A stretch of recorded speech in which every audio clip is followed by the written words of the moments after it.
Shabbat Shalom tout le monde. Cette semaine, on est Parashat Tekev et on va essayer de dire un petit divrei Torah tiré du Rav Biderman.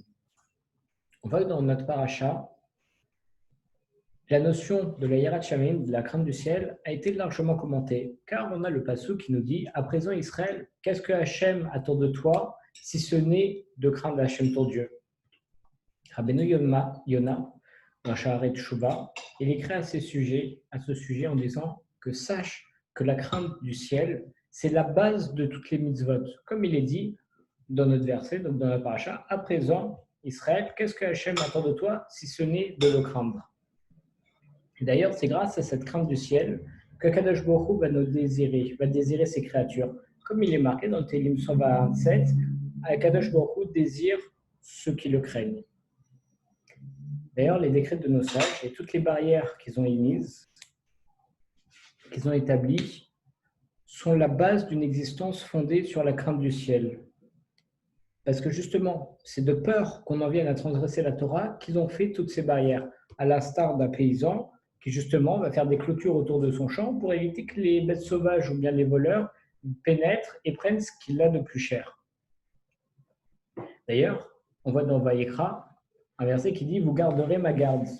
Et nos sages, ils nous ont enseigné dans le traité Yevamot, au Daf Kafalef à Moudalef, qu'est-ce que ça signifie « Vous garderez ma garde » C'est en réalité « Vous garderez, vous établirez des barrières à ma Torah ».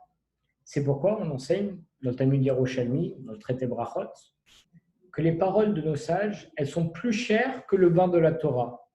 Or, tous les décrets et toutes les barrières qu'ont fait nos sages sont en réalité la base de la crainte du ciel.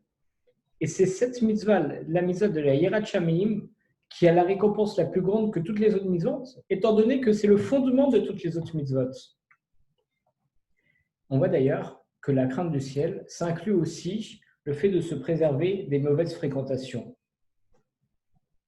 Une fois, un des chassidim du Rav Knelbir de Tel Aviv, il est venu voir le Rav, il est venu voir le Mahara de Belz, en lui disant « Rav, voilà mon fils, qui est un Talmid Chacham, qui est méticuleux dans l'accomplissement des mitzvot, qui est toujours assidu dans l'étude.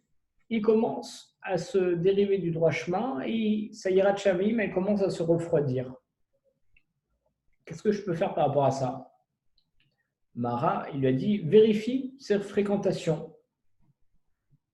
Le père, il s'est exécuté immédiatement. Il va se renseigner auprès de tous les amis de son fils. Il va voir le Rosh Yeshiva.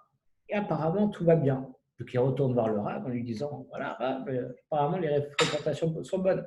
Le Rav lui dit, vérifie une deuxième fois, plus en profondeur. Là, il vérifie, il se rend compte qu'en réalité, une de ses connaissances, un de ses amis, il avait l'air très bien, mais en réalité, dans son cœur, il était malheureusement perverti. Donc, une fois qu'il lui a dit, voilà, Rav, en réalité, j'ai trouvé qu'il avait une mauvaise fréquentation, le Rav lui a dit, tu as vu, il fallait vérifier une deuxième fois, et maintenant, sépare ton fils de cette personne. Et c'est en le séparant qu'il a réussi à retrouver la bonne voie et à retrouver la Yirat Shamayim. Le Maharat de Belz, il explique alors que par 2 fois, on doublait la requête d'être préservé d'une mauvaise fréquentation. Dans la prière du matin, on fait cette requête une première fois en disant que ce soit ta volonté de m'éloigner d'un homme mauvais et d'un mauvais ami. Et une deuxième fois, juste après, on dit préserve-moi d'un homme mauvais et d'un ami mauvais. Et ces 2 phrases-là, ces 2 demandes, on les fait dans les bénédictions du matin. Alors on se demande, pourquoi est-ce qu'on doit dire ça 2 fois et dès qu'on se lève? Et justement, Rav Biderman nous dit, en rapportant le Maharat de Belz, que justement, on ne doit jamais cesser de prier afin de mériter de n'avoir que des bonnes fréquentations. Parce que ce sont tes fréquentations, tes relations, les personnes avec qui tu vas rester, qui vont malheureusement venir changer ta personnalité, qui peuvent même te changer intrinsèquement et qui vont te